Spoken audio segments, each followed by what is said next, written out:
el foco está correcto, porque el foco está correcto y pues el Señor obviamente manifiesta señales cuando Él quiere mostrar algo que es verdadero. De hecho, lo siguen a uno, no es que uno las busque, lo siguen a uno, eso es lo que dice la Biblia. Estas señales seguirán a los que creen. Y empezamos a predicar el reino con este amigo y con otro amigo, pero era el reino de los cielos, el reino de los cielos, y eso era lo que nos vibraba en el corazón y cada vez que hablaban. Tienen que por favor hablar sobre la visión de la iglesia, de que tenemos una visión de adoradores y que yo qué sé. Yo decía, pero esto no tiene sentido, yo nunca predicaba nada de eso. Entonces yo propuse un cambio, fue el Señor el que me impulsó, porque yo ni siquiera sé, yo solo dije, hagamos esto y todos dijeron, sí, sí. Yo le dije al pastor, yo le dije, pastor, esto, ¿por qué no cambiamos que los nuevos mm, no estén en la prédica, sino que una vez termine la alabanza, suban al segundo piso y se les predica el evangelio? Y él dijo, sí. Entonces obviamente predicamos el evangelio ya con lo que habíamos entendido, pues el nuevo nacimiento, ya tema del arrepentimiento, de ser bautizado en agua, recibir el Espíritu Santo, todo dentro del marco de la fe. Y se predicaba eso y se oraba por enfermos, se oraba por liberación y que recibieran el Espíritu Santo. Y bueno, eso fue un éxito, o sea, eso sí fue. Entonces la gente de la iglesia principal empezaba a mirar qué es lo que está pasando y enviaban a veces, es que en la iglesia principal había gente que hacía un curso y en el curso uno de los requisitos para graduarse era ir a alguna de las sedes, las otras sedes más pequeñas de la iglesia. Entonces la gente elegía la de nosotros porque era la que no quedaba tan lejos, porque las demás quedaban en zonas muy lejanas. Entonces elegían la de nosotros y les decíamos, ven, ven, ven a donde los nuevos y puedes escuchar. Y salían algunos como en shock, como, ¿qué es esto que está pasando? Esto es increíble. Y esto es maravilloso. Y empezó a correrse la voz y demás. Y, y fue muy especial. Entonces yo pude ver cómo el Señor le puede abrir puertas a uno sin que uno se esfuerce. O sea, yo no planeé ninguna estrategia. Y desde que conozco al Señor siempre me ha marcado un versículo que está en Zacarías, que dice, ni con ejército ni con fuerza, sino con su espíritu. Eso me empezó a marcar demasiado, que el Señor me mostraba como es por mi espíritu. Mi espíritu puede causar las cosas, es por mi espíritu, no es por estrategias, ni esfuerzos humanos, ni argumentación, es por mi espíritu, es por mi espíritu. Y es verdad, yo conocí a Cristo por el espíritu, a mi gente me explicaba, me argumentaba, yo nunca, no me convence, pero en un segundo entré, recuerdo, en una iglesia y sentí convicción de pecado por el Espíritu Santo que se sentía tan fuerte. Y me pasó lo del publicano que ni siquiera era capaz de alzar la cabeza, lo único que decía era perdón, perdón, perdón, perdón. Y yo ni siquiera había leído la Biblia y me pasó exactamente tal cual la historia.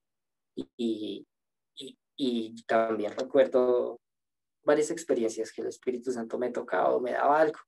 Eh, Así sea, me hacía sentir esa paz que sobrepasa todo entendimiento y yo sabía esto, estoy seguro que es de Dios y no me lo estoy inventando, no es de mi mente, pero una convicción.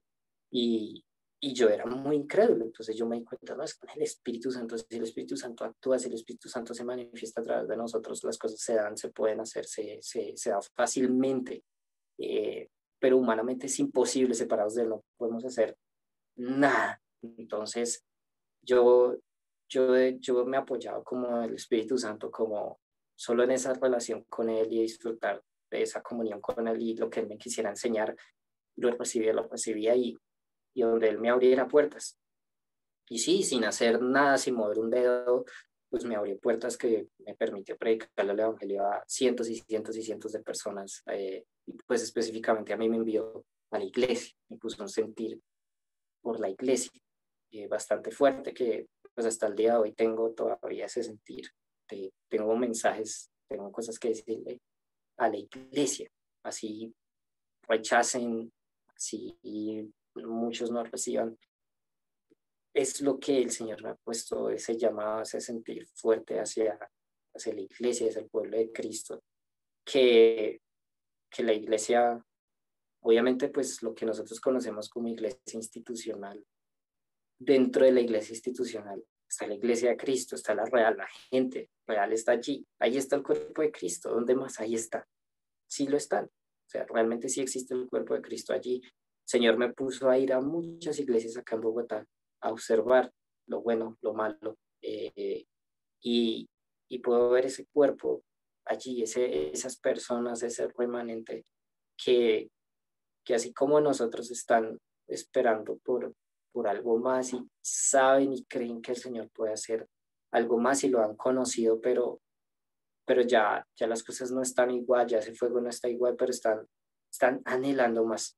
Y la gente que me ha contactado, que igual no son demasiados, curiosamente, la mayoría son iglesia, gente de iglesia. Y eso es extraño, inclusive encontrando personas de paz, de iglesia, y de iglesia, y de iglesia, y de iglesia, de muchos trasfondos de iglesia, desde lo más pentecostal, carismático, hasta lo más ultra bautista, reformado, eh, de los dos, de los dos rangos. Y, y curiosamente, cuando gente no, de entornos no creyentes, pues se ha abierto alguna puerta, así sea un par de personas. De hecho, es como un poquito más rápido el asunto, recibe más rápidamente porque o sea, eso es como un poco irónico, debería ser en teoría más difícil, pero no, es muy rápido porque con la gente de iglesia toca eh, reenseñar. Como, no, miren, esto no está bien, muchas de estas cosas bórranlas, ahora volvamos a poner los fundamentos. Volvamos a entender qué es la fe, qué es el arrepentimiento, qué es la instrucción sobre bautismos, lo que dice Hebreos, resurrección de los muertos. O sea, en teoría, el tema de la segunda venida de Cristo, en teoría, según el autor de Hebreos, son rudimentos, o sea, es el ABC. Teoría debería ser algo básico.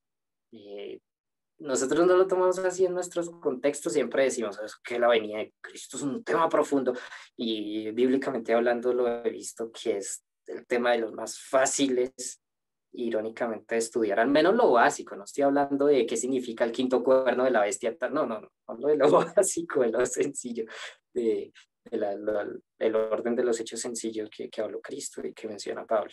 Eh, y esto, yo vi que esas cosas, esos fundamentos estaban mal. De hecho, yo me sorprendí cuando yo leí un día ese pasaje. Yo leí, yo dije, pero Señor, yo entendí esto de último, no de primero. Entendí todo al revés. Entendí casi que muchas cosas más profundas primero y después vengo, aunque sí, yo había vivido el arrepentimiento, yo había vivido la fe, yo no la entendía bien. Y pues obviamente, pues uno no puede predicar de la misma manera ni ser tan efectivo si uno no entiende bien lo que uno está haciendo.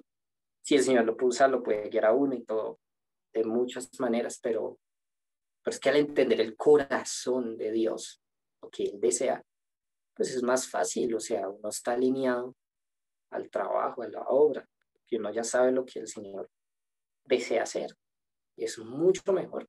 Eh, ya se empieza a vivir lo que Jesús dijo, ya no los llamaré siervos, sino los llamaré amigos, porque el siervo no sabe lo que hace su Señor, pero el amigo sí. Y eso es maravilloso, que uno empiece a entender como lo que el Señor desea, lo que el Señor esto quiere hacer. Y Él le enseña a uno, o sea, no solo como, ve a tal casa, haz esto. Y uno, sí, Señor, no, ve a tal casa y haz esto porque yo tengo en mi corazón esto y esto y esto, porque yo amo a los pecadores, porque yo quiero encontrar a la abeja perdida, así que busco ovejas perdidas. Ya cuando uno le explican todo así, uno tiene esa revelación en el corazón, pues es muy especial. Y, y pues eso fue muchas cosas que me empezaron a suceder y pues en el camino, o sea, conocí, yo conocí a Cristo hace 9 años, yo tengo 29, lo conocí cuando tenía 20. Me es fácil llevar la cuenta por eso. Em, y lo que pasó fue que esto, como al cuarto, quinto año, 2016 aproximadamente, yo vi videos de Todd White, em, y fue increíble. Pero yo sabía cómo tiene que haber algo más, o sea, al cabo de un par de semanas yo sabía que tenía que haber algo más y bueno, caí en los videos de Torben, vi la escuela pionera, me la devoré, o sea, eso sí fue así, eso fue, cada día me veía una o dos a veces y esto era, uf, no podía parar. Y, y aprendí muchísimas cosas y lo ejecuté. Y pude ver el nuevo nacimiento y pude ver el fruto, pude ver lo bueno, se me abrieron muchas puertas, fui a muchas casas, pero después de un tiempo, pues yo sabía que sería algo más y que tenía que entenderlo mejor. Entonces yo me hice preguntas, yo oraba con mi amigo, la gente nos decía, ¿y después qué sigue? Nosotros éramos como muy, bueno, en teoría sabemos qué sigue, pero en la práctica no sabemos exactamente cómo hacerlo, ¿sí? Así que vamos a orar y pedirle al Señor, sí, porque si nos dicen en teoría respondemos, no, lo que sigue es el discipulado y toca discipular a la gente y enseñándoles a obedecer lo que Jesús ha mandado y organizar, pues, vivir como iglesia y demás. Y en teoría lo hacíamos, pero en la práctica no teníamos ni idea cómo aplicar eso. Y éramos conscientes, o sea, no nos pusimos a pensar como, es que nosotros ya estamos hechos, no, sabíamos, nos hace falta cosas, pero necesitamos saber qué hacer porque no sabemos. Y yo seguí los faltantes, entonces yo empecé también a orar con mis amigos y todo como, Señor, ¿qué sigue y cómo se hace? ¿Qué sigue y cómo se hace? ¿Cómo lo podemos hacer mejor? Y, y solo sabíamos como, si de pronto gente se está perdiendo, lastimosamente, pero nosotros solo podemos dar lo que tenemos, o sea, hasta aquí podemos llegar, hasta aquí entendemos, hasta aquí sabemos, más allá no sabemos, estamos experimentando, estamos conociendo y, y yo decía, pero ¿a quién imitamos? O sea, ¿hay alguien en Colombia, en Bogotá, un pastor que haga las mismas cosas o alguien así por aquí, por allá? No conocíamos a nadie, no teníamos ni idea, entonces era misterioso el asunto de, porque, y yo también me lo preguntaba porque yo decía, yo vengo de un trasfondo de incredulidad muy fuerte. A mí que me abordaran en la calle y me dijeran, lee este folleto, para mí eso no, o sea, eso no iba a hacer nada en mi vida, nada, tenía que pasar cosas más fuertes para entender, alguien me tuvo que explicar mejor las cosas para entender y tuve que renovar mi mente para entender muchas cosas, pero ¿cómo se hace entonces? ¿Cómo podemos alcanzar un mundo que de verdad está, o sea, gente que está en 100% oposición hacia el cristianismo? Y cómo les llegamos o qué puede pasar. Y sí, siempre la conclusión era, necesitamos, es el Espíritu Santo. Cuando hablemos, la gente siente una convicción de pecado tan extrema que, mejor dicho, se arrepientan a gritos, pero necesitamos del Espíritu Santo, buscar esa relación, esa comunión con el Espíritu, porque nos empezamos sin querer a volver muy, como muy estructurados de cómo resolver cosas, hacer, ta. Esta es la fórmula, así se hace, pam, pam, pam, pam, pam, pam, pam. Y sí, el Señor se manifestaba y todo, de verdad, Él nos había mandado a hacer muchas cosas, pero, pero nos empezamos a volver como fríos, al menos me pasó a mí eso, empecé a volverme como que el orgullo empieza a tocarlo a uno. Uno no se da cuenta, eh, después uno se da cuenta cuando el Señor lo humilla a uno, pero fue feo. Y esa relación con Dios empezó a deteriorarse, a pesar de que ahora entendíamos más. eh, es como que las cosas empezaron a sentirse en decadencia. Eh, pero yo solo pedía y clamaba al Señor y uno ya se empieza a enfrentar a cosas espirituales que uno no conoce, que son confusas, que uno dice, pero bueno, y acá como, porque ya el enemigo empieza a atacar fuerte, feo, como uno, antes uno no estaba acostumbrado, o sea, uno le hablaban de la guerra, pero una cosa es que le hablen a uno la guerra, otra cosa es que uno esté en medio de las trincheras y que uno reciba y escuche todos los balazos y uno dice, uy, ¿cómo se hace acá? ¿Quién me enseña a luchar? Y empecé a vivir muchas de esas cosas. Eh, y bueno, en el camino hubo muchas lecciones, pero pasó algo. Llegó 2019 y el Señor me empezó a hablar muchísimo y a dirigir, o sea, todo el tiempo en videos y todo también en el mismo tema, sobre el ministerio, de lo que la Biblia habla, de lo que es un apóstol, que es un enviado. La palabra apóstol significa enviado. Y ahí es donde vi videos de Florian, por ejemplo. También, de hecho, también aprendí bastante de Fabián Moreno, seguramente lo conocerán. Y, y yo dije, "Ah, ahora sí tiene más sentido, así las cosas se empezaron a encajar más". Y recuerdo que yo dije, claro, después del evangelismo, por ejemplo, en Hechos, hay al menos en mi memoria, solo hay una persona mencionada como evangelista en el Nuevo Testamento, en mi memoria, y es Felipe, eh, que él llegó pues a Samaria, predicó el evangelio. Por alguna extraña razón, él no oró para que alguien recibiera el Espíritu Santo, es decir, él no bautizó a nadie en el Espíritu, él no oró por eso, no lo hizo. Por ejemplo, el nuco etíope que él se encontró, él le predicó el Evangelio y lo bautizó, y cuando lo bautizó ¡fum!, fue traspuesto, pero no se habló de que recibió el Espíritu, habló en otras lenguas. No se hizo eso, no hay ningún caso, Felipe, no sabemos por qué, porque la Biblia no lo menciona, pero no predicó el bautismo del Espíritu Santo. ¿Y qué pasó después? O sea, el tipo hizo una obra evangelista, el tipo llegó, predicó el Evangelio, la gente creyó que Cristo era el Mesías y demás, y, y sí, bautizó a gente, hizo milagros, y ya dejó el caos ahí, dejó todo desorganizado. Pero entonces, obviamente llegó el rumor a Jerusalén, no, es que muchísima gente en Samaria llegó.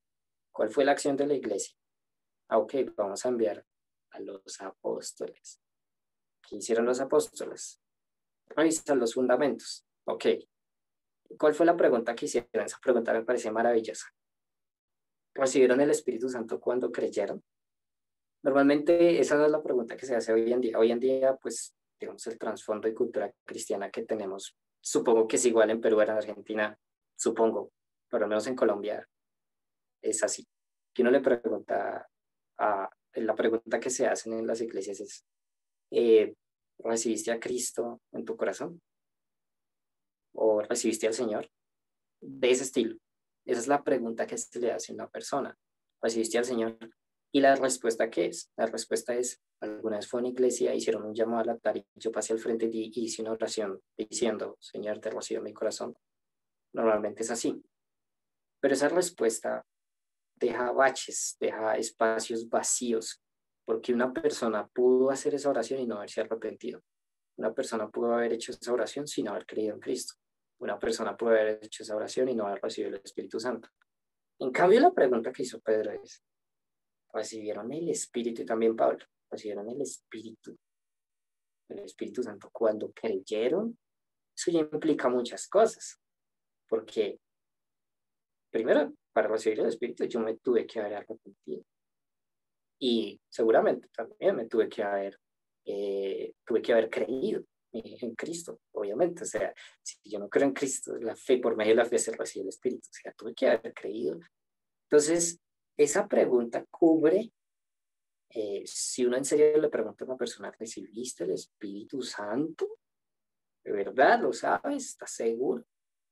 Sí, yo hice una oración de fe. No. ¿Recibiste el Espíritu Santo? Un ejemplo, digamos, yo le digo así a la gente. Si alguien me llega y me dice, Oscar, creo que tengo un espíritu de depresión. Entonces yo digo, pues me imagino que es estar triste todo el tiempo, en la cama, no te puedes levantar, no quieres hacer nada. Y la persona me dice, no, claro que no. No, yo soy súper alegre.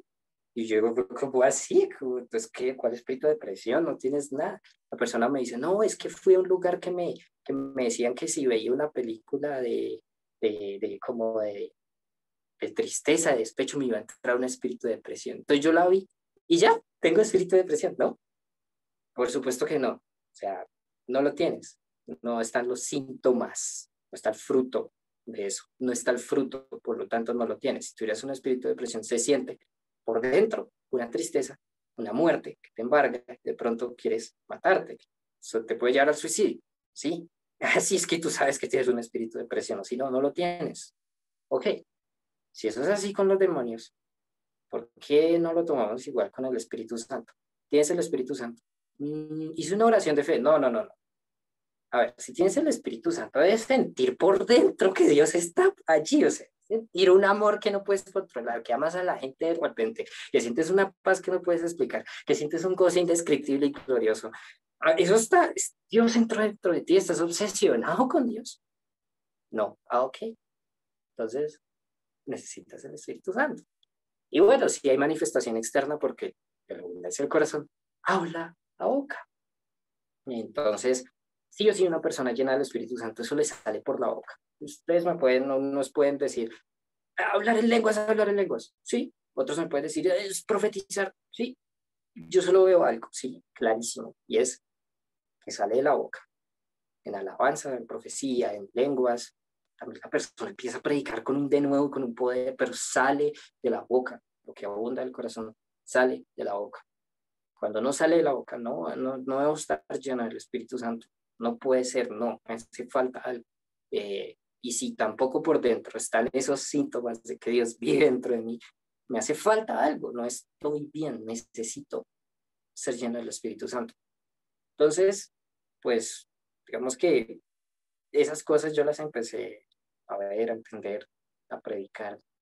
Y, yo dije, eso es lo que el Señor me puso a hacer, ya vengo como entendiendo, porque sí, yo entendía evangelismo, pero yo no soy tan evangelista, ¿sí? Aunque muchos lo tomaran como, ay, Oscar salió a las calles, para mí, pues, no es mi fuerte, sí, no es mi pasión, no es como difícil, o sea, todavía para mí no es como, uy, lo más fácil de la vida, no es como mi fuerte, mi pasión, y tenemos que predicar el evangelio, no era al menos mi fuerte en cierta época de mi vida, pero sí ardía a mí el ir a la iglesia y hacer esa obra apostólica, es decir, verificar el no nacimiento de la gente.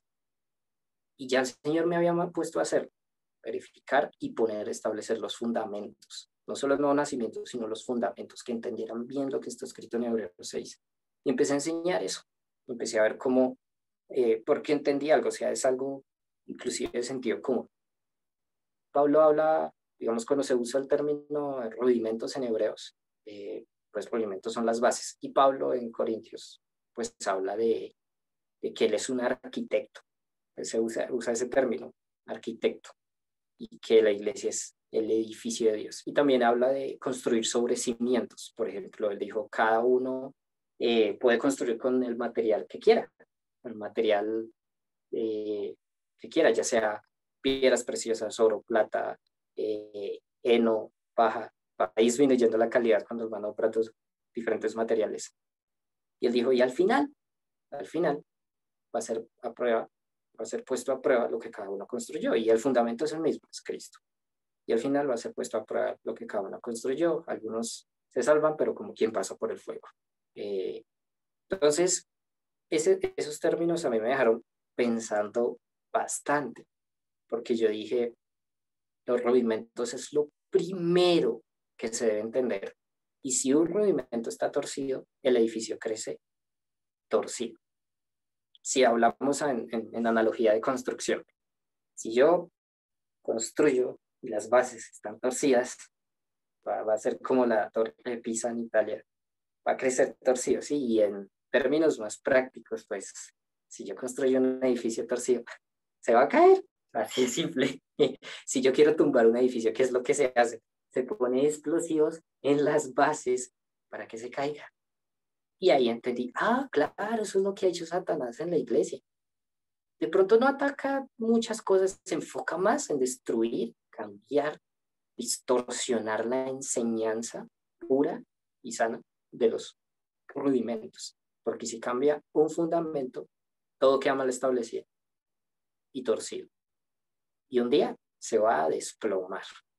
Yo dije, muy interesante. Pero ¿quién hace esa obra? ¿Quién hace en serio de poner fundamentos? ¿No? Siempre se habla de el maestro enseña cosas profundas, todo es lo profundo, la gente busca que lo profundo, no sé, en mi contexto es así, profundo, lo profundo, quiero aprender más y más, pero es que quiero tener las cosas claras desde el principio, que es súper importante, la leche la necesito al principio, no puedo comer carne, sino primero no tengo leche y esa alimentación inicial es fundamental.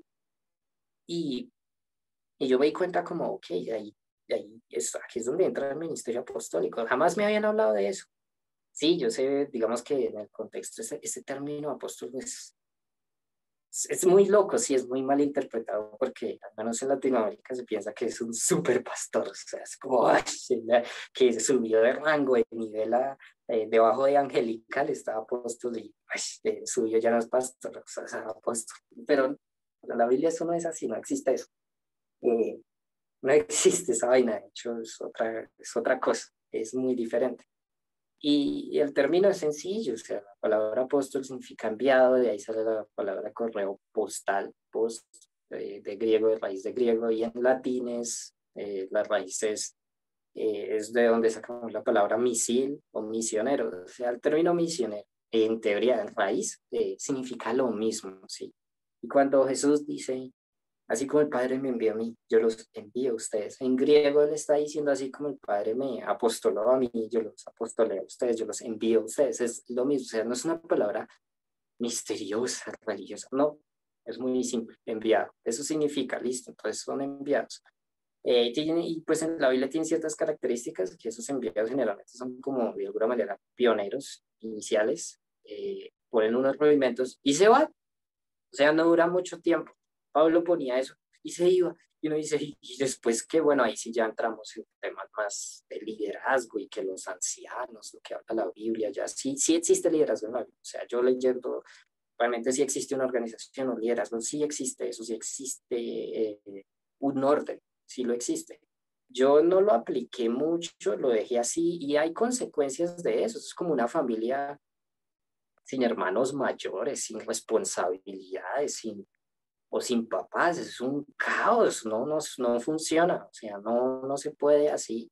Y yo viví un poco eso, pero el Señor dio respuesta, el Señor dio respuesta. Yo creo que a muchos de ustedes les pasó lo mismo, el Señor les dio respuesta. Sí, sí, cosas que hay que pensar después, porque si no, el fruto se empieza como que a perder y es bastante triste. Y la idea no es que pase eso, o sea, existe el ministerio apostólico, cada uno tiene una parte, o sea, existen esos dones ministeriales, es que los ministerios son dones, ¿sí?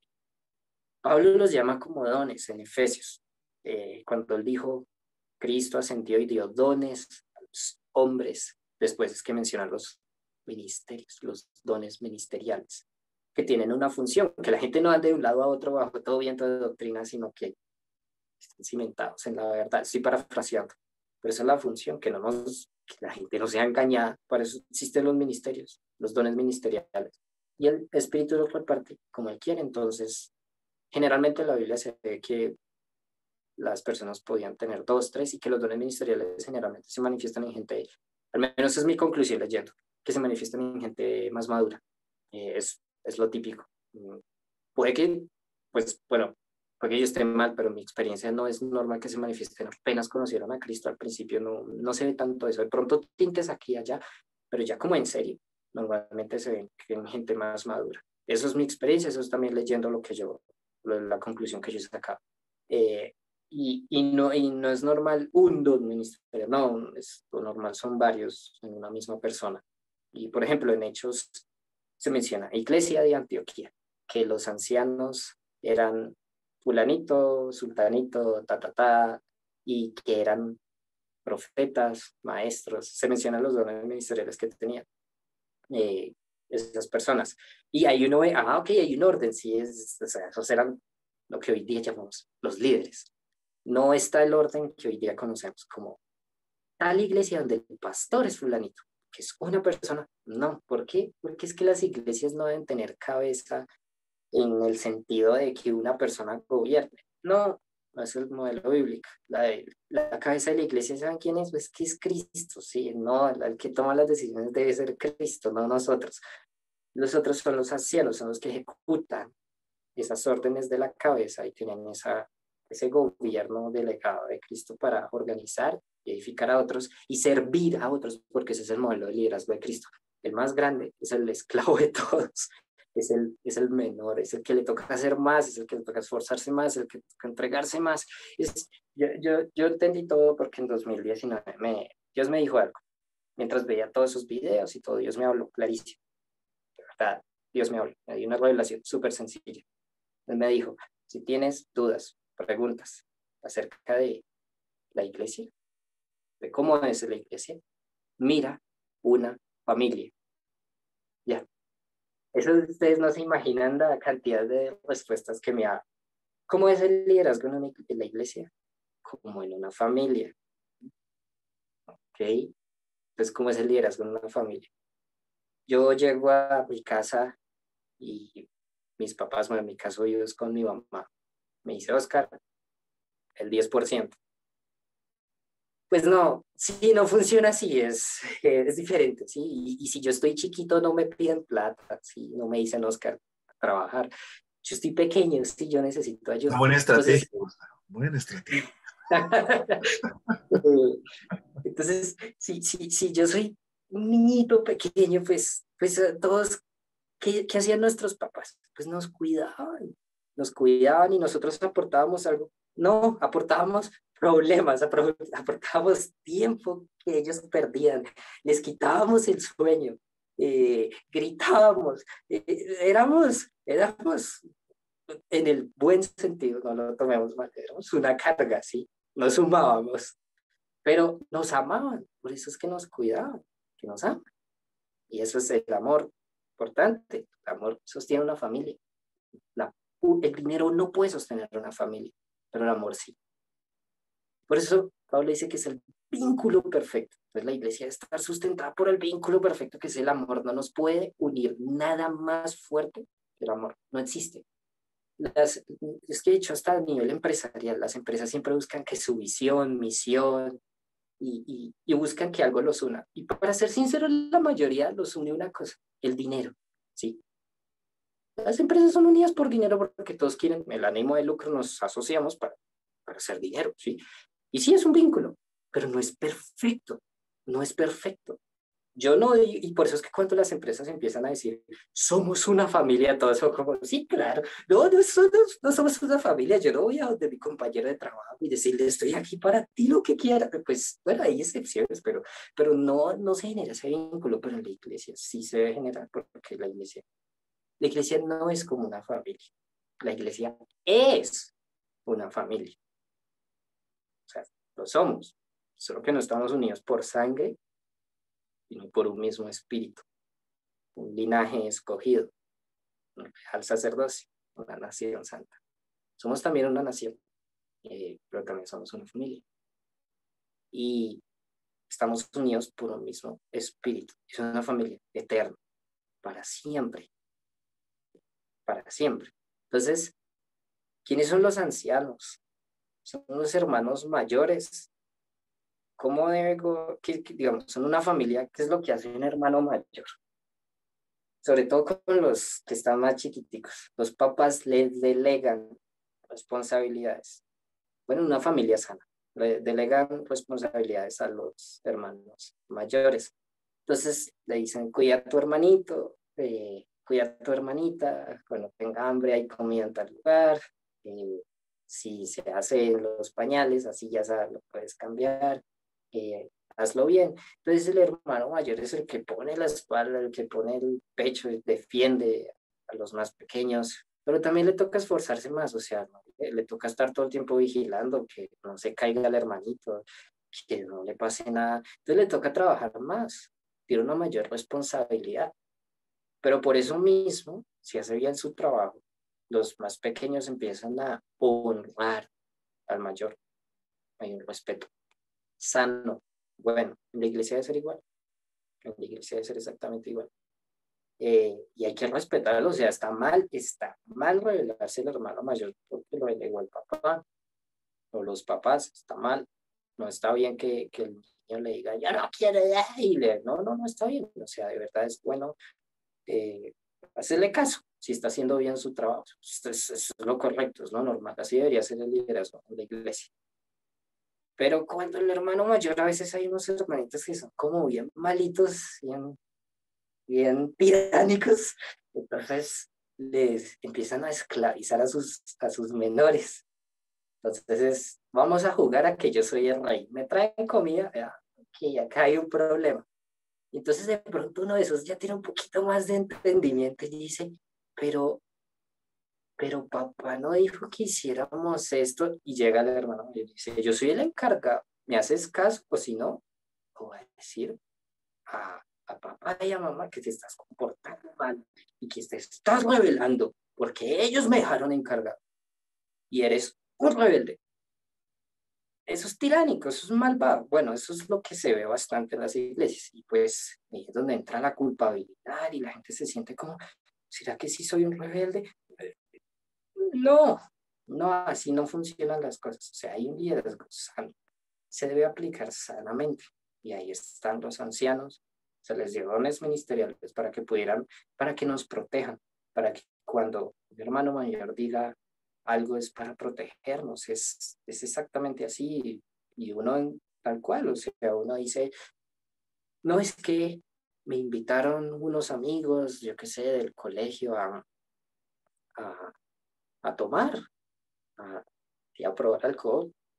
Y es normal que un hermano mayor, sano, le diga a uno, ten cuidado, no hagas esto, no hagas lo otro, si te ofrecen tal cosa, no lo aceptes, en lo posible ten cuidado con esas amistades, porque la vida es así, esa. Yo ya pasé por ahí, considéralo. Y lo aconsejan a uno.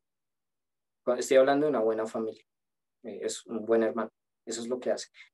Eso es lo que debemos hacer, digamos, nosotros como iglesia, sí debe ser el asunto, que nosotros debemos tener un liderazgo que aconsejar a los menores para que no sean arrastrados por cualquier viento de enseñanza y caigan en error y se metan en problemas porque la falsa enseñanza trae problemas, trae esclavitud, o sea, así es simple, trae esclavitud, trae muchos problemas. Entonces es para cuidarnos, así debe ser el liderazgo, pero eso mismo trae una mayor responsabilidad, mayor trabajo, etcétera, etcétera. Y bueno, entonces es un aspecto que acabo hoy hablando de lo que recuerdo en el tema del liderazgo. Yo no lo apliqué muy bien, para ser sincero, al principio, porque yo venía de conocer bastante de la Reformation, entonces yo le tenía fobia al tema del liderazgo y yo decía, yo no voy a ser, o sea, yo no, yo tomaba como que el liderazgo de iglesia era, inconscientemente, era malo, punto. Entonces, en vez de reformarlo, yo lo abolí en la práctica. Eh, Obviamente el fruto fue malo, tuve muchos problemas, no se corrigió a gente a tiempo, no se les dijo, hey, estás causando problemas, estás afectando a gente. No se hizo a tiempo, me demoraba mucho en tomar decisiones, tuvo consecuencias, hubo gente afectada, eh, muchas consecuencias que no aconsejo. Entonces, no se trata de abolir el liderazgo, sino ejecutarlo bien, ejecutarlo bíblicamente, sanamente y demás. Y bueno, continuando con el tema apostólico, yo recibí como una revelación bien, a mí me parece como muy especial, como muy bonita. Y es que pues yo estaba meditando todo el tiempo en ese tema del don ministerial, ser un enviado, pero todo el tiempo. Yo decía, pero Señor, eh, en teoría uno tiene que salir del lugar donde está, o sea, yo no me puedo quedar mucho tiempo y yo ya puse los fundamentos donde yo estoy. Así que, ¿será que me tocará salir? Yo me preguntaba eso, ¿será que me tocará salir? ¿Ah? Y lo dejaba ahí con la incógnita, que yo decía, yo veo eso en la Biblia, yo veo eso en la Biblia. Y a la vez yo decía, no, pero qué cosa me da como miedo, porque eso significa persecución, problemas, me van a echar. Pero no. Prefiero no pensar en eso, dejémosle al Señor. Pero si me toca salir, pues, pues está bien. Eh, por mí está perfecto, no hay ningún problema. Y, y yo tenía eso en la cabeza, yo tenía eso en la cabeza. Y de hecho, no solo es que yo asistía a una iglesia, sino que yo iba a varias casas y en una de esas se formó un grupo bastante grande. Ahí es donde yo conocí a Kiki. fue muy especial, o sea, todo como inició allí, es que todo fue muy sencillo y muy orgánico, muy bonito, donde yo solo tenía esa pasión por Dios, me reuní con un amigo, orar y orar y orar, y orábamos y hablábamos, yo le compartía todo lo que yo había aprendido, comíamos, disfrutábamos, nos llamábamos, orábamos, cuando había tentaciones, él me llamaba auxilio, y yo también auxilio, oremos, y eso el Señor se manifestaba y nos enseñaba la amistad de verdad del reino. Y eso discipulado, ahí yo empecé a ser discípulo sin darme cuenta. Y entonces él dijo, no, ¿por qué no vamos y hablamos con tal persona de la iglesia? Y yo, sí, vamos y vamos. Y tal otra, vamos y vamos. Y pues se me presentó a Paola, que, bueno, acá varios conocen, y ella abrió las puertas de su casa, sus papás también. El Señor se manifestó fuertísimo, hubo liberación, se sentía un ambiente oscurísimo en esa casa. Y oramos para que eso se fuera, yo no sentí ningún cambio. Pero yo no sé, cuando yo volví ya no estaba esa oscuridad.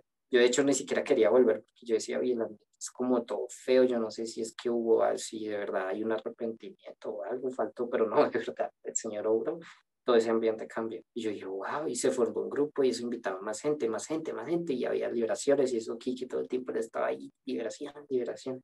Y eso nos tocaba allí y el Señor daba instrucción y todo, y eso crecía, así como muy orgánico, muy orgánico. Y entonces esas personas nos invitaban a sus casas, invitaban más gente y así, se iba como creciendo y así yo iba aprendiendo de a poco, ensayo y error, y hasta el día de hoy es igual. No puedo decir, ya lo encontré, ya sé cómo. No, hay cosas que todavía necesito entender bien claro porque sé que hay mejor fruto de lo que he vivido hoy en día. Entonces, eh, ¿cuál fue la revelación del tema apostólico? Esos días, yo me acuerdo que iniciando 2019, había una construcción enfrente de donde yo vivo, un edificio que estaba en construcción. Entonces, cuando hay construcción hay grúas, y habían dos grúas así altas, y no sé por qué mis ojos siempre se iban hacia las grúas y me quedaba como mirando las grúas, y las miraba a las grúas. Y como que me llamaba la atención como, qué chévere, qué interesante, cómo construyen las cosas. Y en el fondo sentía como, ¿será que Dios me quiere decir algo?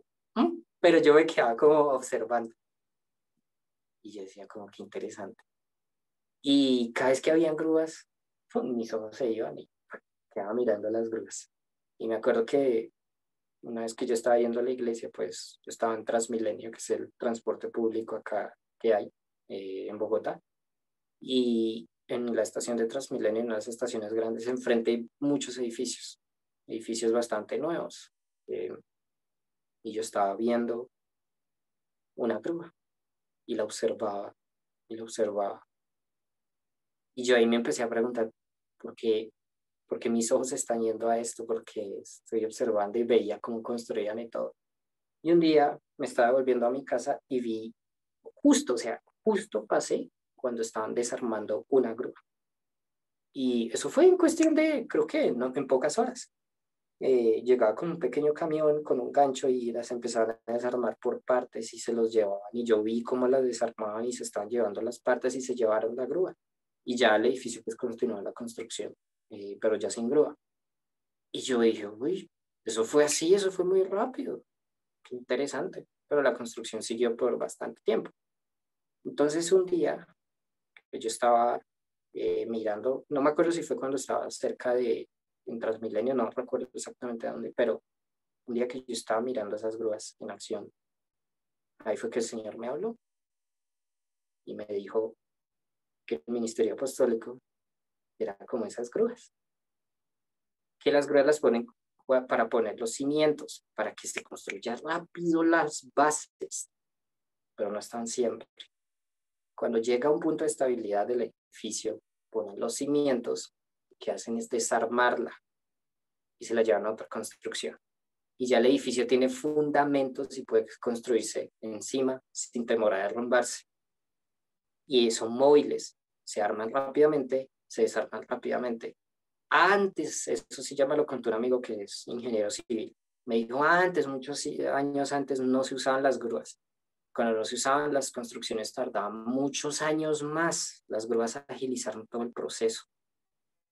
porque yo le contesto, yo le dije una vez, Dios me habló esto y me dijo, qué interesante, y me dio ese dato adicional, me dijo, antes eso se demoraba demasiado, y yo quedé como, wow, qué interesante, pero ese ministerio casi no existe como, pues yo no lo escuchaba en la iglesia que se enseña esto, en la iglesia institucional son como que el pastor es el apóstol, por decirlo así, ese es el enviado que llegó, el que predicó, es el evangelista, es el maestro, el que tiene que enseñar cada 8 días, ese es el todero, es el sumo sacerdote del lugar, pues, sí, el que gobierna, el que toca hacer de todo.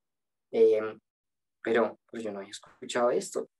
Entonces a mí de verdad me llamó mucho la atención y yo dije, con razón, entonces yo debo estar poco tiempo en los lugares, establecer fundamentos, irme a otro. Si el Señor de verdad me está llamando a esto, como yo sé que, y eso sí se los digo así como a todos, como ustedes saben que el Señor los está llamando a algo, porque les arde el corazón, así como los que estaban de camino de Maús, que escucharon a Jesús hablar, no sabían que era Jesús el que les estaba hablando, y les estaba explicando las escrituras que el Mesías tenía que padecer, morir y resucitar al tercer día, y ellos escuchaban, y cuando Jesús partió el pan, en ese momento, ¡uf!, desapareció. Y cuando desapareció, se les abrieron los ojos, los reconocieron. ¿Y qué dijo uno de ellos? Dijo, no ardía nuestro corazón cuando Él nos hablaba de las Escrituras. A veces, ¿cómo distinguir la voz de Dios? Porque arde en mí, arde en el corazón, hay fuego, esa vida, la palabra de Dios está viva.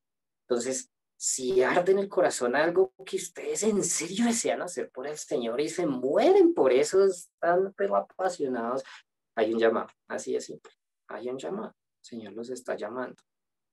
Y en el caso del apostólico, pues yo estaba así como, "Ay, yo quiero esto", como que arde en mi corazón.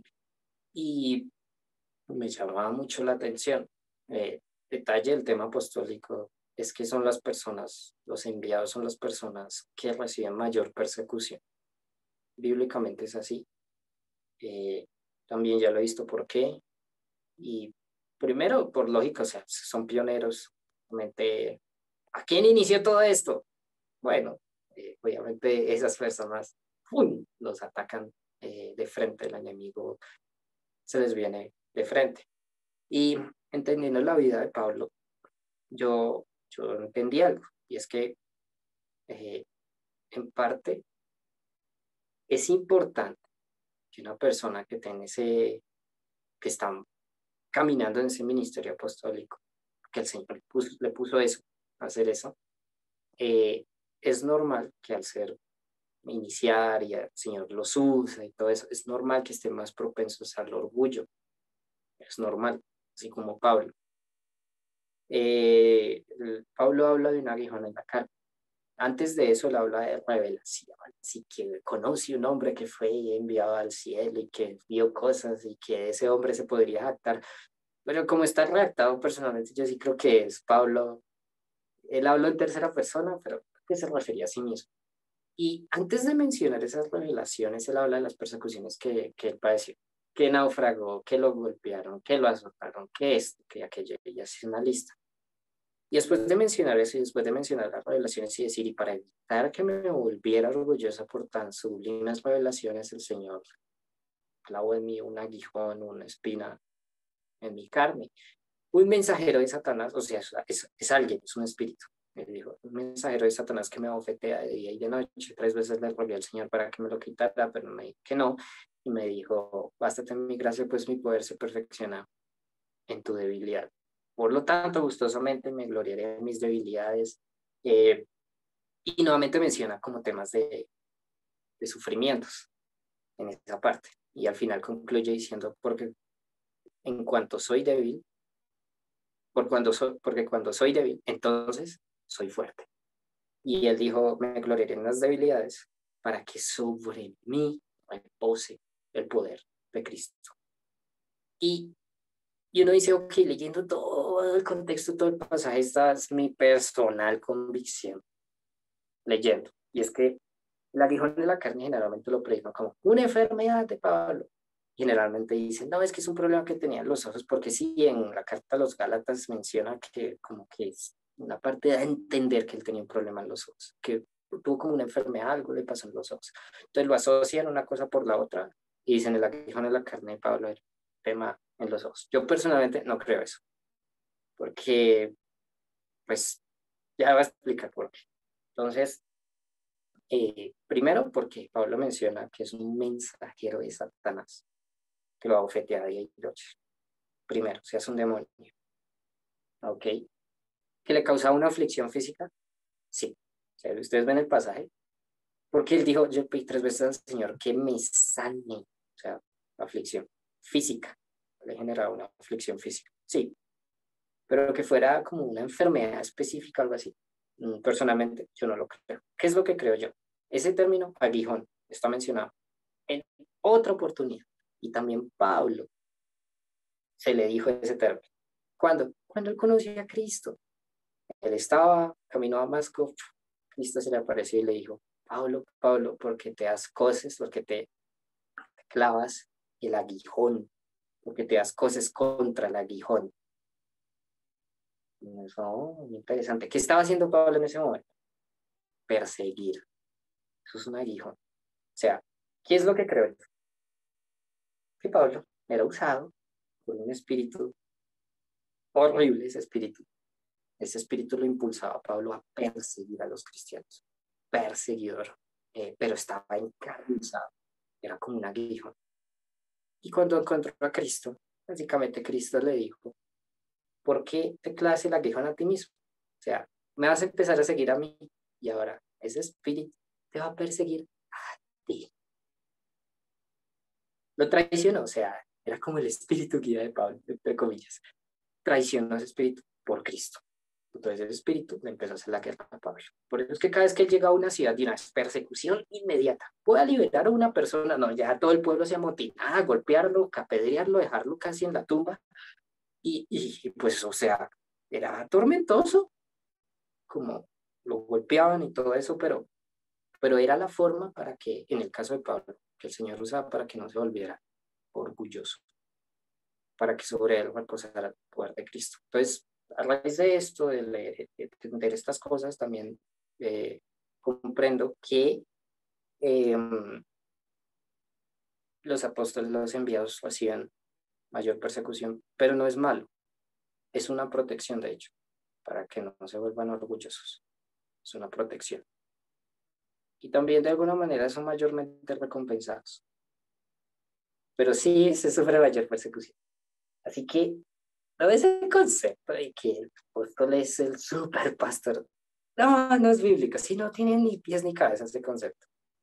Eh, pero el concepto bíblico es como, uy, es como, pues sí, quieres ser enviado, pero te va a tocar difícil, sí. Respira hondo y hazle, pero es difícil. Sí, hay de alguna manera honra en eso, pero también es porque te estás sacrificando más. En el reino de los cielos, el que más se sacrifica recibe mayor exaltación. Por eso es que Cristo es el digno de toda honra, alabanza, porque fue el que hizo la parte más difícil, más difícil. Él fue el que murió por los pecados, se entregó a una cruz a ser torturado. Es que eso hizo, él fue el esclavo de todos, o sea, fue el que hizo lo más difícil. Por eso es que fue exaltado hasta lo sumo, porque fue el que se humilló al máximo, exaltado hasta lo sumo. Por lo tanto, es el que tiene mayor autoridad en el reino de los cielos. No hay nadie más alto que él, es el que tiene máxima autoridad. Entonces, por lo tanto, nos debemos someter a él como la máxima autoridad y recibe el mayor honor, porque fue el que se sacrificó más. Pero hay unos que luego siguen. Pablo habla de los apóstoles, profetas. Y curiosamente los de la Biblia son los que más sufren. Lo mismo. Reciben, sí, mayor honra, mayor, pero también sufren, que se sacrifican mucho, tienen que entregarse bastante. Eh, y esa es otra, digamos, lección que aprendí acerca de ser enviado. Entonces, el cómo ejecutar pues el tema apostólico y todo eso, en mi caso particular, pues yo lo tomé como lo que aprendí que les conté la anterior vez de esa analogía que el Señor me habló con el COVID, como una parábola, como si fuera una parábola.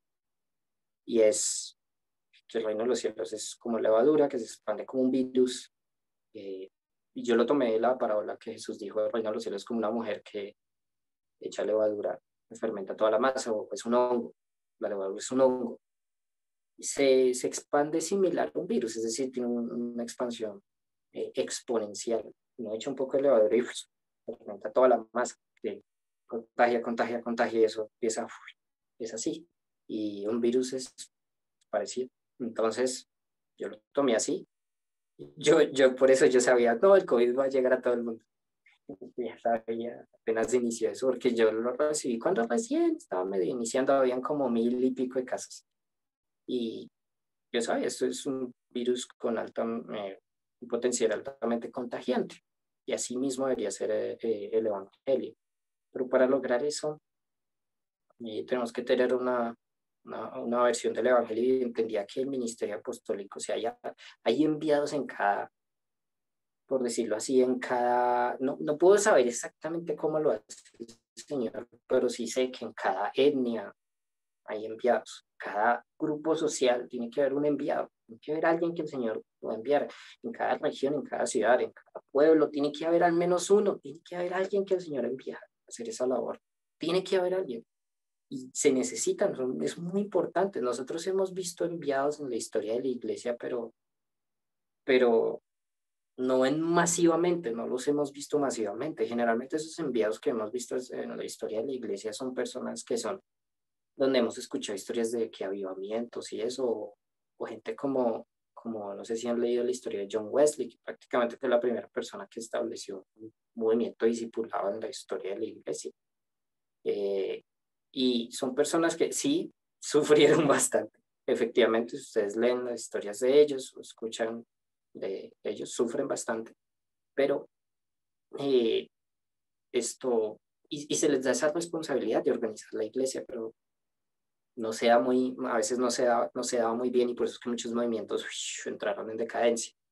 Y hay que aprender de eso, bueno, lo que hay que evitar, pero que funcionó tan bien, o sea, tomar lo bueno, desechar lo malo y qué es lo que el Señor quiere hacer en un futuro, porque el Señor ha entendido que a veces la iglesia y nosotros también pedimos que un avivamiento, que haya un avivamiento, que haya un avivamiento, y el Señor si quiere derramar su espíritu como en Pentecostés, sí lo quiere hacer, pero no hay odres nuevos. Entonces, primero va el odre, después va el vino. Necesitamos entender cosas, necesitamos que el Señor nos enseñe cosas, necesitamos entender cómo funcionar como iglesia, si no después el Señor se empieza a mover con un poder absurdo en nuestras vidas y nosotros echamos a perder todo, lo estropeamos.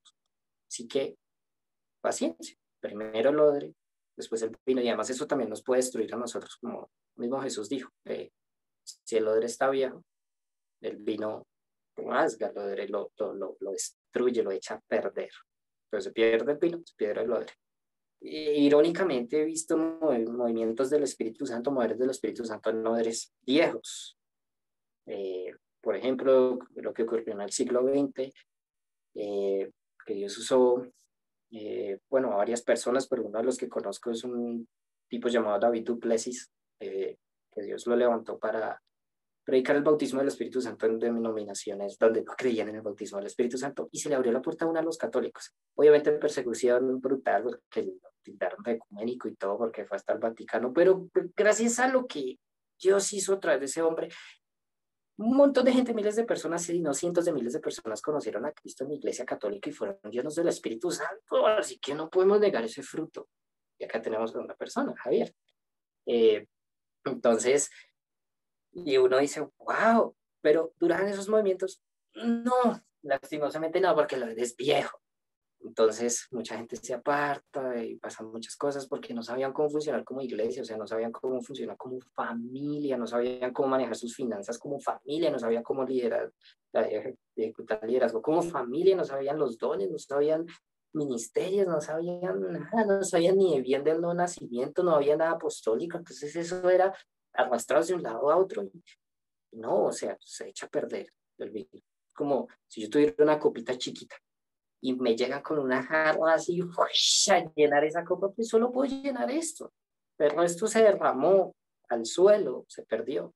Entonces es mejor decir, no, no, no, no hay afán, Señor, haznos odres nuevos, no queremos echar a perder lo que tú quieres hacer. Queremos estar más entendidos como iglesia, Y sí, el Señor obviamente nos va a usar en todo el camino, vamos a orar por gente, vamos a ver sanidades, claro, eso se ve, sí, o sea, está bien, pero ese derramar del Espíritu, así como en poder, como en Pentecostés, se necesitan odres nuevos. Jesús no hizo eso con sus discípulos hasta que estuvo 3 años con ellos. Sí, vieron a Jesús moverse en un poder extremo, pero ellos después quedaron desconcertados. Y eso no se multiplicó, eran 120, no eran muchos, eran 120. Pero cuando se multiplicaron de verdad, primero Jesús se les apareció y durante varios días se les apareció enseñando sobre qué el reino de los cielos. Les dio instrucciones, les dio un mini seminario, por decirlo así, les empezó a explicar sobre el reino de los cielos. Entonces ellos ya sabían perfectamente qué hacer pero les dijo, esperen a que sean revestidos del poder de lo alto, que el Espíritu Santo venga sobre ustedes y sean revestidos del poder de lo alto. Esperen, esperen. El Señor me dijo eso durante años, me lo dijo durante años. Yo estaba llenito, pero todavía ese poder así que vino sobre mí, el Espíritu, y que sentí poder y que habla en lenguas, yo no lo había vivido, porque nadie me lo había explicado. Pero solo el Señor me decía y la gente me preguntaba, Oscar, ¿cuándo vas a servir en la iglesia? Y yo, no, no, no quiero. Como el Señor no me llama a esto. Yo sabía en mi corazón. Y él me lo decía, espera, se restió el poder de lo alto. Y sí, pasó un día, alguien predicó sobre eso en una vigilia en la iglesia donde yo iba, y puso las manos sobre mí y sentí una electricidad, todo mi cuerpo fuertísimo, empecé a hablar en lenguas, había sentido un ataque terrible antes, un desánimo, una tristeza extrema, y cuando empecé a hablar en lengua sentí que todo eso se iba, todo eso se iba.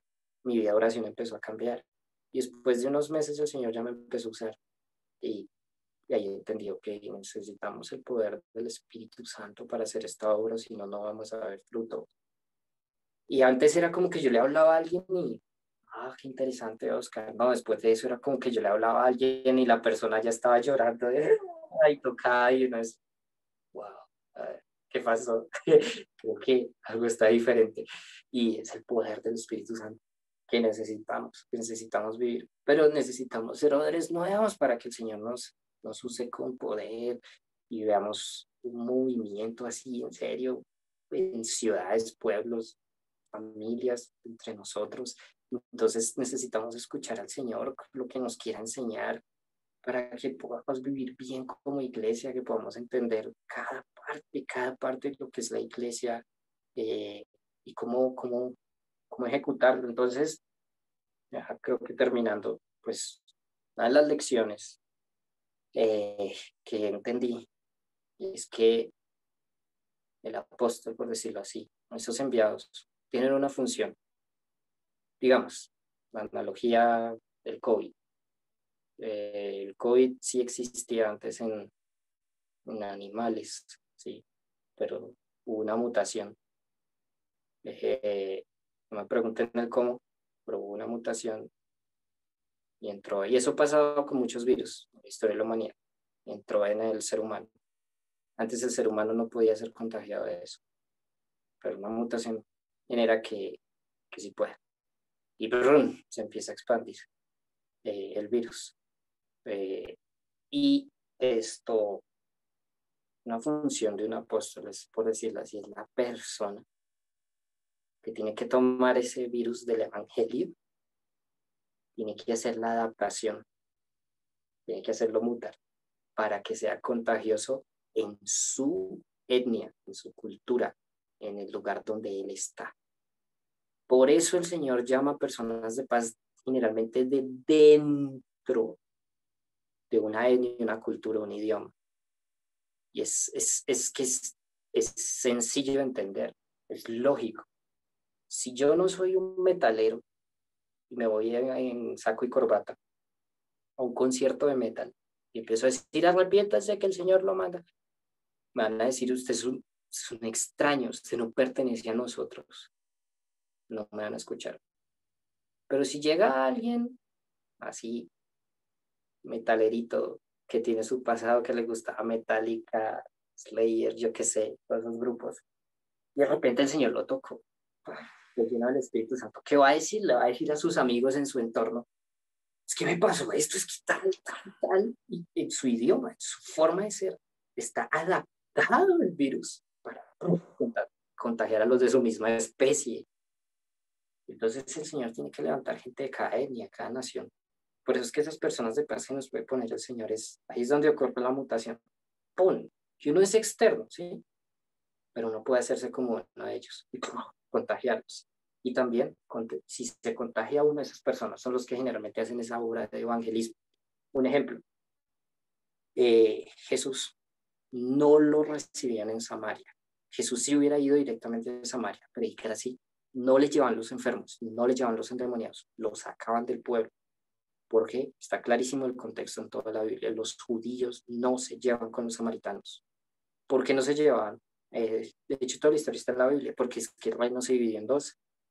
La casa de David, Salomón, Dios le dijo que a raíz de varias cosas que él hizo, iba a dividirse el reino. ¿Cuándo? No en su vida, sino en la siguiente generación. Roboán. Entonces, Roboán era un muchacho inexperto, cometió unos errores, así que el consejo de sus amigos, entonces el pueblo se les reveló. Solo 2 tribus quedaron bajo la casa de David, como esa descendencia. El resto se dividió, entonces dijeron, vamos a poner otra capital, Samaria, y ese es Israel, creo que del norte, y el otro es Judá. Así quedó el nombre, y por eso es que uno en la historia de reyes en la Biblia uno ve que es el reino de Judá, y ahí estaba la descendencia de David. Entonces, los judíos, Judá, que en la época de Jesús esa división todavía estaba, y los samaritanos, eran los como esos separados, y entonces ellos decían, nosotros no tenemos que ir a Jerusalén a adorar, no tenemos que ir allá al templo de Jerusalén, no, nosotros vamos a poner nuestros propios sacerdotes, nuestro propio lugar de adoración, nuestro propio monte, Samaria, y lo hicieron. Obviamente el Señor no aprobó eso, eso se ve claramente en la Biblia. Entonces, esa rivalidad estaba. Entonces Jesús llega a este pozo, se encuentra esta mujer samaritana, y esa mujer le dice como, ¿por qué me hablas? Y ustedes los judíos dicen que nos toca ir a Jerusalén y que tocó la controversia. Y sí, efectivamente sí les tocaba, o sea, sí, adorar al Señor en el antiguo pacto, tocaba ir al templo de Jerusalén, tocaba llevar los sacrificios allá, sí tocaba. Entonces le dijo eso, y la mujer, esto, pues Jesús le respondió, va a llegar un día donde ni en Jerusalén ni en Samaria. Y Jesús habló y el Espíritu Santo se manifestó a través de Jesús. Y ahí se ve el don de conocimiento, el don espiritual de conocimiento. Le dijo, la persona que ahora tiene nuestro esposo y este tenía 5. Y le habló esa parte. Y ella quedó, ¡oh! Y entonces ella ¿qué fue? A los de su misma gente, a su misma especie, entre comillas, los contagió a todos. Dio testimonio. Este hombre es el Mesías, me dijo todo lo que había hecho, bla, bla, bla, bla. Y después Jesús ya pudo ir a Samaria, se le abrieron las puertas en Samaria y pudo predicar.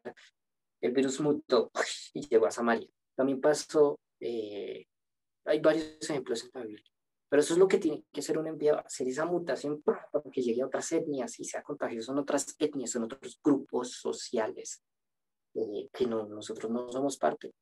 Y, y para que eso suceda, eso no existe como un ABC, ¿no? Jesús se hizo como uno de nosotros y Jesús se hace como cada uno de nosotros. Es decir, eh, el Señor de alguna manera se adapta a, a la etnia donde va a llegar.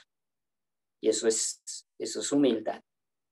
Nosotros no debemos hacer que los demás se adapten a nosotros, sino más bien al contrario. Por eso Pablo aplicó ese principio. Él dijo, con los judíos me comporté como si estuviera bajo la ley, pero yo no estoy bajo la ley. Y con los gentiles, con los que viven bajo, como sin ley, me comporté como si estuviera sin ley, pero yo no estoy sin ley, sino que estoy bajo la ley de Cristo. Cada uno, me volví como cada uno de ellos con el fin de agradarlos, en el buen sentido, y que lleguen a ser salvos, que lleguen a ser salvos. Entonces nosotros debemos hacer lo mismo, tomar la forma porque Jesús toma la forma de cada etnia, Jesús se hace como cada uno de nosotros, Jesús se hizo judío para llegar a los judíos, Jesús es judío, en su vida natural fue judío, para llegar a ellos, porque fue enviado a ellos, aunque no lo recibieron, fue enviado a su pueblo. Por eso es que él, o sea, él se negaba de alguna manera a predicar a las ovejas. Él dijo, fui llamado a traer a las ovejas perdidas del pueblo de Israel. ¿Mm? Él hizo eso, él fue enviado a ese pueblo inicialmente. Después los apóstoles fueron enviados afuera. Y así. Y la herencia de Jesús, porque cada persona cuando es enviada recibe una herencia en esta tierra, va a recibir la tierra como herencia, como dice el Sermón del Monte. Se le va a apartar gobierno, se van a gobernar sobre este mundo. Cuando Cristo venga, se va a repartir ese gobierno. Entonces, Jesús se le dio una herencia. Y esa herencia es muy disputada, se la quieren robar. Hasta el día de hoy, toda la historia de la humanidad ha sido muy disputada. ¿Cuál es la herencia de Jesús? Un salmo lo dice. La ciudad del gran rey. ¿Cuál es la ciudad del gran rey? Jerusalén. Es la herencia de Cristo. Ahí va a gobernar. Ahí vuelve y ahí va a gobernar. La ciudad que el Padre le regaló. Por eso es que esa ciudad tiene tanto conflicto religioso, político. Es la herencia de Jesús en esta tierra. Y está apartada para él cuando él venga. Es su ciudad. El Padre se la entregó a él. Y así los enviados. Y de hecho él murió ahí. Bueno, a las afueras. Pero así cada enviado va a ser. Por eso es que los enviados es normal que sean mártires. Es normal. Los apóstoles son enviados a un lugar. El Señor los envía allí y los matan allí. Pero allí donde mueren es que el Señor les va a dar la herencia. Yo personalmente creo que la herencia de Pablo es Roma, la ciudad de Roma. Bueno, no sé exactamente el punto geográfico, pero por ahí. No sé en la antigüedad si era exactamente el mismo punto de hoy en día. Pero esa es la ciudad de Pablo. Y allí fue enviado a dar testimonio ante el César y allí murió. Esa es la herencia de Pablo, esa es mi convicción personal. Y así cada uno. Y es desde que conozco al Señor, bueno, Javi ahorita mencionó algo, que yo veía gente con camisetas blancas y eso, yo veía gente por montones viniendo a Bogotá. Yo no soy de Bogotá, yo soy de otra ciudad, pero se llama Bucaramanga, más pequeña. Pero yo siento algo muy fuerte por Bogotá. Y sé que el Señor me envió acá. Puede que yo dé vueltas en todo el mundo, pero yo sé que mi carrera, eso es algo que el Señor me habló a mí. Yo sé que mi carrera termina en Bogotá. No sé cuándo, no sé si siquiera termine vivo. Pero el Señor me dijo eso, prepara a los obreros del mañana, esos obreros que van a hacer esa obra en el mañana. Y eso es lo que hago. Quiero preparar a esos obreros para que cuando el Señor de pronto haga un Pentecostés así como lo hizo en Jerusalén, hayan obreros que sepan perfectamente qué hacer, que entiendan lo que es la iglesia y no dejen echar a perder el fruto y se multiplique y permanezca y sea al 100 por 1. Y yo, mi misión, mi llamado, mi motivo de vida prácticamente es preparar a esos obreros para esta ciudad. Y esta es la ciudad que yo siento como un amor muy fuerte porque me envió aquí. Y aquí sé que si permanezco terminaré la carrera. Eso es mi convicción personal, lo que el Señor me habló a mí. Y siento que esta es mi herencia, esta ciudad. Eh, por eso es que no me interesa ni política ni nada, porque eso es gobernar en la vida presente. Satanás gobierna la vida presente, así que qué horrible el gobierno político de hoy en día. Pura corrupción, pura imperfección, no se puede. En cambio, en la siguiente vida sí se podrá, porque va a haber un rey máximo perfecto, en lo natural, en lo espiritual, reino de los cielos, unido con la tierra, y reinaremos juntamente con él. Ahorita somos la embajada, entonces le damos papeles a todos para que entren en el reino, pero luego ya el reino se establece en totalidad, ya no solo como una prueba, como una embajada, como un adelanto, sino ya en la tierra, totalmente, con un rey que va a regir con justicia, que se va a vengar de sus enemigos, que todo va a ser restaurado. Nuestra esperanza, la política, la economía, ahí sí va a ser lo que siempre hemos deseado, va a ser restaurado. En esta era no se puede lograr, es imposible, pero cuando Él venga sí. Ahorita estamos preparando, estamos anunciando ese reino venidero, estamos invitando a la gente a entrar a ese reino venidero. Y bueno, Eso es. No pensaba decir todas estas cosas, pero yo dejo que el Espíritu Santo se mueva así. A veces no tengo nada que decir, pero cuando el Señor habla, lo sé, lo siento y dejo que él hable, porque sé que es por una razón, es por una razón que él me usa. Y en ese sentido, y bueno, eso es lo que puedo compartirles.